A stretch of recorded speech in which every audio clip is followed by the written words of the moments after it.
Hello, everyone. Welcome to a special behind the scenes look at my YouTube journey. It's a tale of resilience, creativity, and turning passion into prosperity.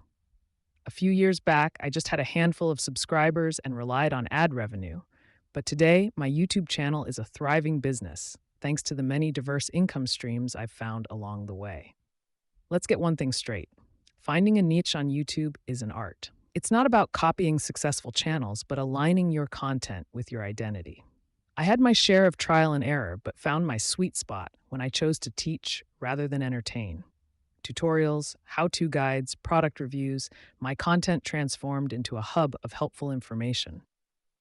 But here's the kicker: the real money came from branches stemming from my main content line. I had affiliate marketing, sponsorships, and even developed my own merchandise line. Suddenly, ad revenue seemed to be a small part of my income. My journey, dear friends, is a testament of